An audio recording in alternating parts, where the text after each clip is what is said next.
अब आप सोचिए कि लोग तो हमसे भी नहीं डरते, हमारे सामने ही झूठ बोल जाते, और तू कहती मेरे से डर लगता है।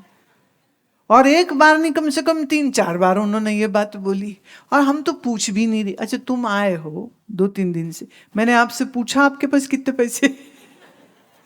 क्या मैंने पूछा आपके कितना माल है, बताओ जरा? हमने तो किसी से नहीं पूछा, हम तो किसी से पूछते भी नहीं, और हमको क्या लेना देना है, क्योंकि हम तो आप क्या ही बताएं। तो जिनको डरना चाहिए वही लोग नहीं डरते, तो तू काहे डर रही है? पर मजा बड़ा आया मुझको, मतलब क्या तगड़ा आदमी है, देखने में मेच्योर्ड है, 55+ है, तो सयानी बात बोलनी चाहिए। पर बुरा ना मानिए, with due respect to everybody, अगर कोई गधा है तो 10 साल का भी गधा ही है, तो 20 साल का भी गधा ही है। तो उम्र से अकल थोड़ी आ जाती है। अगर अकल आनी है तो बहुत कम आयु में भी आ जाएगी, नहीं आनी है तो फिर कुछ नहीं हो सकता उनका तो। जी पूछिए। शंपा, चंपा है, चेन्नई से, बोलो। कोलकाता, हाँ। हम्म। अच्छा बैठो, मैं बताती हूँ। आपकी आयु 65, ओके। अब ये जितने भी 50 या 45+ लोग हैं, ये सबके लिए ये मैं बात कह रही हूँ, और वो ये है, आप लोग थोड़ा स्वास्थ्य का ठीक ध्यान रखिए। जो लोग, इवन डॉक्टर्स, MD डिग्री जिनके पास है, वो भी हमेशा बोलते रहेंगे कोलेस्ट्रॉल खराब होता है, कोलेस्ट्रॉल कम रखिए, कोलेस्ट्रॉल कम करने की दवाई तक दे देते हैं। लेकिन थोड़ा कोलेस्ट्रॉल की डिटेलिंग को समझना चाहिए। For example, there is a total cholesterol, then there is HDL, then there is LDL, then there is triglyceride, right? अब जब वो कहते हैं कोलेस्ट्रॉल खराब है, तो वो कहते हैं सारे ही खराब है। अनफॉर्चुनेटली just 40 years ago, ठीक कोलेस्ट्रॉल होने की रेशो होती थी 300। और मैं ऐसे कुछ डॉक्टर्स को मिली हूं जो उस समय प्रैक्टिस कर रहे थे और आज भी प्रैक्टिस कर रहे हैं, तो टोटल कोलेस्ट्रॉल लेवल 300। आज किसी का 200 पार चले जाए तो डॉक्टर कहते वो बड़ा खतरनाक हो गया, तेरे तो पता नहीं क्या हो जाएगा, तेरा हार्ट फेल हो जाएगा, तेरी ब्लॉकेज हो जाएगी, बाईपास करनी पड़ेगी, तो कोलेस्ट्रॉल कम करो। लेकिन मैं लाइन लगा करके आपको नाम दे सकती हूँ कि इस समय पर अमेरिका में, कनाडा में, यूरोप में, जापान में, चाइना में समझदार लोगों ने इस ज्ञान को प्रस्तुत किया है कि कोलेस्ट्रॉल खराब नहीं होता। HDL ज्यादा होने का मतलब, हायर डेंसिटी लाइपोप्रोटीन ज्यादा होने का मतलब कि आपके शरीर में जितनी मात्रा में आर्टरी की इनर लाइनिंग स्मूथ होनी चाहिए, वो HDL से होती है। और वो HDL कहाँ से आता है? जब आप गुड फैट खाते हैं, जैसे MCT, मीडियम चेन ट्राइग्लिसराइड्स, किस में होता है? कोकोनट ऑयल में, नारियल के तेल में। किस में होता है? हमारे देसी घी में होता है। पर अगर आप स्पेन या इटली जैसे किसी देश में रहते हो जहां ऑलिव्स बहुत होते हैं, अगर आप वहां पर रहते हैं, तो फिर वर्जिन ऑलिव ऑयल का 1 चम्मच सुबह खाली पेट, भारत में रहते हो तो नारियल का तेल या देसी घी का 1 बड़ा चम्मच, वो सुबह आप लीजिए और जम के अपने मैट पर 1 घंटा आसन करिए। क्योंकि जब आप आसन करते हैं, जितना पसीना शरीर से निकलता है, जिसे हम कहेंगे हाई इंटेंसिटी वर्कआउट जो होगा, वो आपको, आपकी धमनियों को स्ट्रॉन्ग करेगा, आपके आर्टरीज की अंदर की लाइनिंग में जो प्लाक जमा हो गया है, उस प्लाक को निकालने में भी मदद करेगा। इसलिए ये घी या तेल खाना और बहुत जोर से अच्छे से 1 घंटा एक्सरसाइज करना। आसन, मैं आसन के पक्ष में हूँ, मैं एक्सरसाइज के पक्ष में उतनी नहीं हूँ। कई लोग कहते नहीं हम सैर करते हैं। देखिए, सैर करने से टांगें अच्छी हो जाती हैं, लेकिन अगर वास्तविक स्वास्थ्य लाभ लेना है तो योगासन करिए। योगासन आपके इंटरनल सिस्टम और ऑर्गन्स को फ्लेक्स और ऑक्सीजनेट करता है। जब आप चलते हैं तो सिर्फ आपकी हैमस्ट्रिंग्स और आपके जो शिन्स है, थोड़ा बहुत आपका हार्ट का कार्डियो, थोड़ा बहुत जो पसीना है वो निकलता है, लेकिन इंटरनल जो ऑर्गन की स्ट्रेंथ है वो आसनों से आएगी। तो आसन और प्राणायाम करने से ये ठीक होता है। मैं क्यों कह रही हूँ कि घी लेना चाहिए? आपको अगर आप देखेंगे तो यूट्यूब में मैं नाम ले रही हूँ, डॉक्टर बारबरा ओनील, आजकल वो अमेरिका में है, पहले ऑस्ट्रेलिया में थी, और डॉक्टर मार्क हेमन, डॉक्टर जेडी, डॉक्टर जमुना दास। अगर आप इनके वीडियोस को सुनेंगे तो वो ये कहते हैं कि 1 बड़ा चम्मच मक्खन या घी या वर्जिन ऑलिव ऑयल या नारियल का तेल रोज पीना और एक्सरसाइज करना। सप्ताह में 1 दिन कम से कम सिर्फ पानी पर रह के उपवास करना, तो आपके ये ब्रेन में अल्कलॉइड्स नहीं बनेंगे, जिससे आपको डिमेंशिया नहीं होगा। डिमेंशिया मतलब भूल जाना, भूल गया। और यहां तक कि वो कह रहे हैं कि अल्जाइमर तक की प्रिवेंशन की जा सकती है अगर सही मात्रा में आप घी लेते हैं, सही मात्रा में बटर लेते। तो मीडियम चेन MCT ऑयल जिसको हम कहते। अब इसमें एक बात और जोड़ दूं, जो तेल, जो घी प्लास्टिक के डब्बे में या बोतल में आ रहा है वो पहले से ही जहर है। क्यों? जितने भी कोल्ड प्रेस्ड ऑयल होते हैं, हीट, सनलाइट से वो रेंसिड हो जाते, मतलब खराब हो जाते। रेंसिड हुआ तेल अगर आप पीते हैं तो वो आपके शरीर को बिगाड़ता है, सुधारता नहीं है। इसलिए देसी घी को आप तो जैसे स्टील के डब्बे में रखें, बहुत अच्छी बात है, पर अगर आप ऑलिव ऑयल बाजार से खरीदने लगे तो वो कांच की बोतल होनी चाहिए और गहरे हरे रंग की बोतल होनी चाहिए। और ये जो अच्छा तेल होगा, ऑलिव का, जैतून का तेल, अच्छा वाला तेल जो इस तरह की कांच की बोतल में होगा, वो महंगा भी होगा, वो सस्ता नहीं होगा।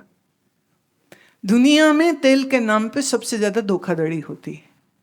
मलेशिया और दूसरे देशों में जहां पाम ऑयल बनता है, उस पाम ऑयल में थोड़ा पीला रंग डालो तो वो सरसों हो गया, थोड़ा तिल की खुशबू डाल दो तो वो तिल का तेल हो गया, थोड़ा सा उसमें कोई और ग्रीनिश कलर दे दो तो वही ऑलिव ऑयल हो गया, थोड़ा डिओड्राइज कर दिया और बस प्लास्टिक की बोतल में भरा और दुनिया को बेच दिया। दुनिया सोचते हम सरसों का तेल खा रहे हैं, हम तिल का तेल खा रहे हैं, हम तो बड़ा अच्छा ऑलिव ऑयल खा रहे हैं। पर याद रहे, जो प्लास्टिक की बोतल में है वो तेल तो ऑलरेडी कबाड़ा हो चुका हुआ है, वो आपको ठीक क्या करेगा। बल्कि इस तरह का जो बिगाड़ा हुआ पोल्यूटेड तेल है, रेंसिड तेल है, अगर आप वो खाते हैं तो वो कार्सियोजेनिक होगा, मतलब शरीर में कैंसर कर सकता है, शरीर में ट्यूमर कर सकता है। तो अगर आपके गांव में, आपके शहर में वो लकड़ी वाला कोलू अगर मिल जावे तो तिल बाजार से खरीदिए, सरसों बाजार से खरीदिए, सूखा नारियल बाजार से खरीदिए और अपने सामने वो तेल निकलवाइए। आपको किसी कंपनी की चीज लेनी क्यों है? भले फिर वो किसी की हो, देशी के स्वदेशी, बेईमानी करने से कोई पीछे नहीं हट रहे। आप जब तेल गलत खाएंगे, अच्छा अब आप कोलकाता से हो तो बांग्ला खाना अच्छा बनेगा किस में? सरसों के तेल में, राइट, जिसमें झांस निकलती हो, है ना। अब आलू पोस्त तो हम इतना बढ़िया बनाते हैं ना। हमारे स्वामी राम कृपालु जी, मैं, पूर्णानंद, सत्यानंद, हम 4-5 लोग एक बार कसौली में रुके थे। हमारे कोई जानने वाले हैं, उनकी अनेक्सी में हम लोग ठहरे। 8 साल पुरानी बात है, 8-9 साल पुरानी। तो वो बहुत बड़ा बंगलो था। तो बंगलो के एक हिस्से में एक कोई बंगाली शायद रहते थे, ऑथर थे, वो राइटर थे। तो जो किचन थी वो नीचे थी, हम लोग ऊपर थे। ऊपर दो गेस्ट रूम थे, वहाँ मैं और स्वामी जी थे, और बाकी लोग सब जो है मेरे साथ जो आश्रम से गए थे वो नीचे। तो रसोई भी नीचे, कुकिंग नीचे होती, और फिर वो कैसरोल में भर के ऊपर ले आते। एंड एक दिन मैंने सोचा, हमारे स्वामी जी थे उड़ीसा के, उड़ीसा और बांग्ला भोजन काफ़ी मिलता जुलता है। तो मैंने तेल मंगवाया सरसों का, आश्रम से मंगा रखा था। हमने आलू मंगाए, खसखस मंगाई। तो सब मुझे पूछे ये क्या करेंगे इसको, मैं तुम देख हम क्या बनाते। तो हमने बनाया आलू पोस्तो। तो स्वामी जी को दोपहर में जब 12 बजे भोजन में वो प्रस्तुत किया गया, ओ हो, जो वो खुश हुए। Oh my mother, oh my mother, I am so happy, you are giving me my Bangla food. He was so happy. And being half Bengali, he loved his aloo posto. And that very day, मेरे को इन लोगों ने बोला कि वहाँ नीचे एक ना बंगाली सज्जन रहते हैं, तो जब आप निकले ही हैं ना तो वो आ गए, हमारे नॉक किया, और वो कहते हैं यहाँ क्या हो रहा है, यहाँ क्या हो रहा है। क्या हो रहा है, यहाँ भोजन बना है किचन में। नहीं नहीं नहीं, मुझे बताओ यहाँ क्या बना था। If you don't mind, can you tell me please? तो उन्होंने कहा कि our Guruji has made aloo posto.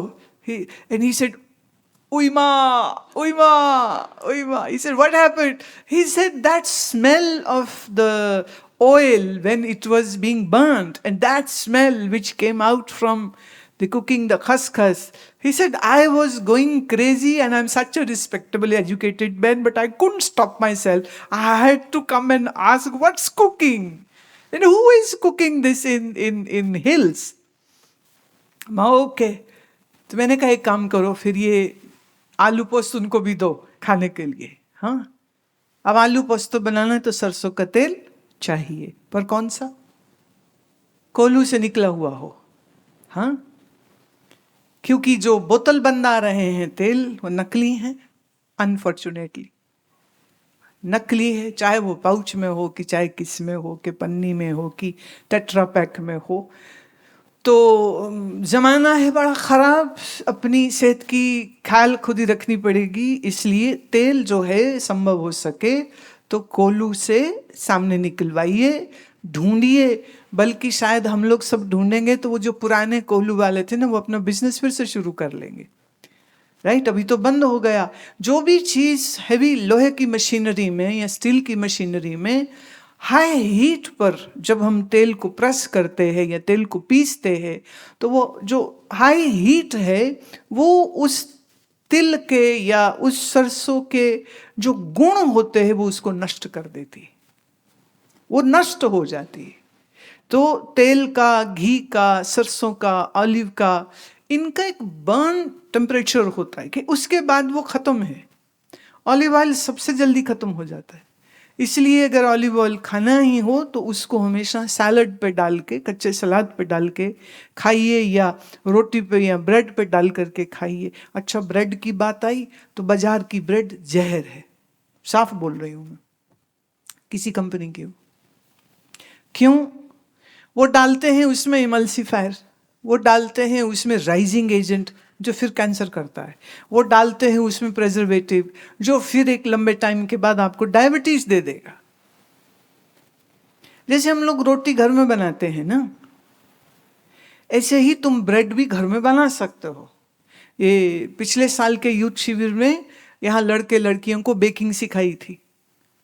तो ब्रेड कैसे बनाओ, बड़े आराम से बन जाती है, बहुत आराम से बन जाती। मुझे ब्रेड पसंद है, पर जब खानी हो तो हम खुद अपनी बनाएंगे, या अपने किसी चेले को कह देंगे, बट वो बेचारे कई बार गड़बड़ कर देते हैं तो फिर हम ही बनाते हैं। मैं तुमको नहीं आई, क्योंकि ये बहुत करेक्ट मात्रा में चीज़ों को डालने से ठीक बनती, नहीं तो ठीक नहीं बनती। अब बाजार का ब्रेड, बाजार का तेल आप खाते रहेंगे तो यही होगा कि मेमोरी कम हो जाएगी। आप चाहते हैं आपकी मेमोरी तेज रहे तो अच्छी मात्रा में देसी घी, और एक जो हम कराते हैं ना ऊर्जा सक्रिय ध्यान, अमृत वर्षा आप में है। जिनके पास पुराने सीडी है तो वो माने अब तो वो सीडी भी हिस्टोरिकल हो गए, क्योंकि अब सीडी बनती नहीं है। अगर आपके पास वो सीडी है और सीडी प्लेयर है, या आप ऐप से फोन में जो है ऊर्जा सक्रिय ध्यान को अच्छे से करिए, आपकी मेमोरी लॉस नहीं होगा। हमारे पूज्य स्वामी जी, स्वामी बुआ, 125 साल में उन्होंने शरीर छोड़ा। उनके शरीर में एक भी रोग नहीं था, एक भी रोग नहीं था। ना आंख पर चश्मा था, न कान में सुनने की मशीन थी, कुछ नहीं था, कुछ भी नहीं। न डायबिटीज, न बीपी, न हार्ट, न ये तो न वो। क्यों? योगी हैं, आसन प्राणायाम सिद्ध किए हैं उन्होंने। दूसरा, उनका खाना बहुत सही होता था। बाजार का प्रोसेस, डब्बा बंद कोई चीज नहीं, बोतल में बंद कोई चीज नहीं, और प्रोसेस्ड कोई चीज नहीं। आपकी चीनी प्रोसेस्ड है। गन्ने का रस सफेद नहीं होता, राइट?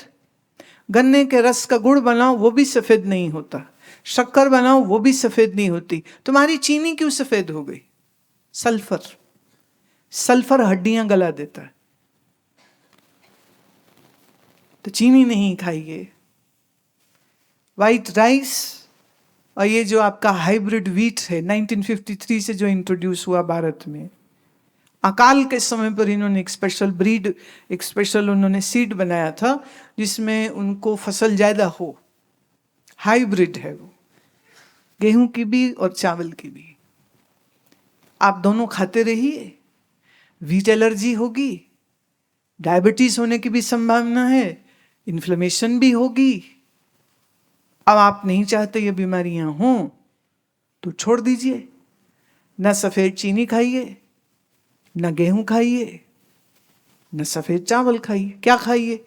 लाल गेहूं खाइए, काठियावाड़ी। हमारे देश का 150 साल पहले जो हमारा गेहूं उगता था, उसी गेहूं को बहुत से किसानों ने झारखंड में, मध्य प्रदेश में, कुछ हिस्से पंजाब के भी, फिरोजपुर के आसपास, पटियाला के आसपास, ये लाल गेहूं की खेती उन्होंने की है।